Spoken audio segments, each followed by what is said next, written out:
You know, every now and then you hear a story from history that sounds, well, it sounds completely made up. Like it has to be a Hollywood script. But this one is absolutely true. It's the story of a man whose journey through World War II is going to challenge everything you think you know about what it means to fight, to belong, and to just survive. Okay, so picture this. It's D-Day, the biggest, most insane amphibious invasion in all of human history. The Allies are throwing everything they have at Hitler's fortress Europe. The air is just thick with chaos, explosions, gunfire, men shouting. It's pure, brutal combat on a scale that's hard to even imagine. And right in the middle of all that madness, a group of American paratroopers captures a German soldier. But when they get a good look at him, they are just completely baffled.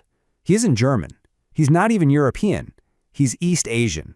Which brings us to this one absolutely mind-boggling question. How on earth did a Korean man end up fighting for Nazi Germany on the beaches of Normandy? To get to the bottom of that, we have to follow the footsteps of one man. And let me tell you, his path through the war was so twisted, so unbelievable, it almost seems impossible.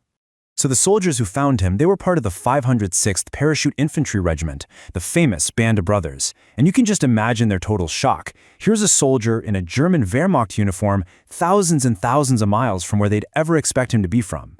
They learned his name was Yang Kyoungjong, and his story, well, it didn't start in Germany, it started half a world away. To really understand how Yang got to Normandy, we need to rewind the clock. We're going back 6 whole years before D-Day, to a time and place where his life was completely upended by the brutal gears of empire. Now we have to be really clear about this. This was not some patriotic choice for him. You have to remember the history here.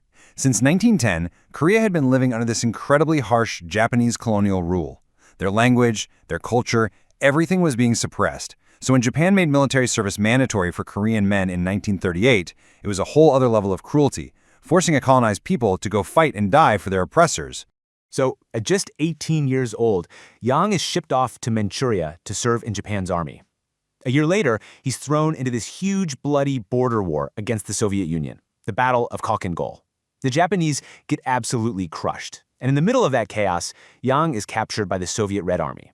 Just like that, his first forced allegiance was over.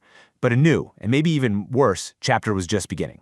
And this, right here, is where his story just goes off the rails. It becomes this relentless, unbelievable domino effect of captures and new uniforms. A journey that wasn't dictated by him at all, but by the constantly shifting front lines of the deadliest war in history.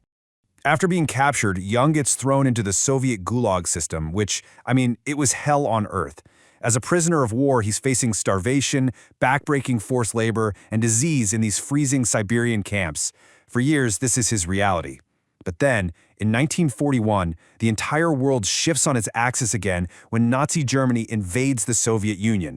Suddenly, the Soviets are desperate. They're taking catastrophic losses, and they need bodies for the front lines, any bodies. So they go to prisoners like Yang with a choice, and it's not much of a choice at all. He could stay in the Gulag, where death was almost a guarantee. Or he could join the Red Army and fight the Germans. For him, this wasn't about communism or fascism. It was about seeing another sunrise. So, wearing a new uniform, Yang Kyoungjong finds himself on the Eastern Front, which was just a meat grinder of a conflict. And then, in 1943, during some of the most savage fighting in Ukraine, the unthinkable happens. Again, he's captured, this time by the German Wehrmacht. Okay, so you need to know, for a Soviet soldier, getting captured by the Germans was basically a death sentence. Millions died in their POW camps. But the Germans, just like the Soviets before them, were starting to run out of men. So their bizarre pragmatic solution was something called the Osttruppen, or Eastern troops. They started forcing captured Soviet soldiers to fight for them, just to escape the camps. It's this incredible contradiction, right? A regime obsessed with racial purity, using so-called inferior peoples to fill their ranks.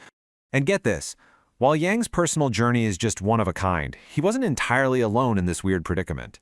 He was actually one of an estimated 70,000 Asiatic soldiers, mostly from Soviet territories, who were forced to put on that German uniform.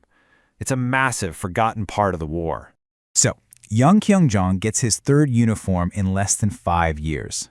Now, the Germans didn't really trust these Osttruppen units in major battles. They thought they were unreliable, so they often stuck them in defensive, garrison-type roles, and that is how a Korean man, forced into a Nazi uniform, ended up on the coast of France defending Hitler's Atlantic Wall.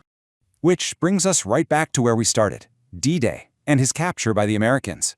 But the story doesn't stop there. What happened after the war, and what his incredible journey really means, that's just as powerful. I mean, just look at this timeline. Let's just recap this insane Odyssey for a second. In just 6 years, forced to fight for Japan, captured by the Soviets, forced to fight for the Soviets, captured by the Germans, and then finally captured by the Allies.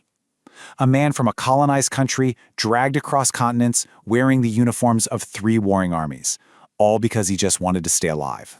So what happens after all this? After his final capture, Yang was sent to a British POW camp. When the war was finally over, he made a choice. He decided not to return to Korea, which was tragically on the verge of its own horrific war. Instead, he came to the United States.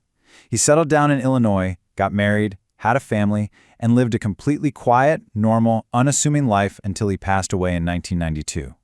He almost never spoke about the unbelievable horrors he'd been through. And this quote right here, it gets to the absolute core of his story. This was never about loyalty or betrayal. He wasn't fighting for Imperial Japan or the Soviet Union or Nazi Germany. He was fighting for himself. He was fighting to live. Seriously, think about it. The great powers of the world were fighting for these huge, abstract concepts: empire, ideology, national glory. But for countless people like Yang, caught in the crossfire, the war wasn't about any of that. It was stripped down to the most basic, brutal struggle: finding your next meal, staying warm, and just making it to the next day. He represents the true human cost of war. A single person, treated like a pawn in a terrifying global game. Yang Kyoungjong's incredible story really forces us to ask that question. It's a powerful reminder that behind the big maps and the battle plans and the grand narratives of history, there are millions of individual stories of survival against all odds. His journey isn't a testament to the glory of war. It's a testament to the unbelievable, desperate resilience of the human spirit.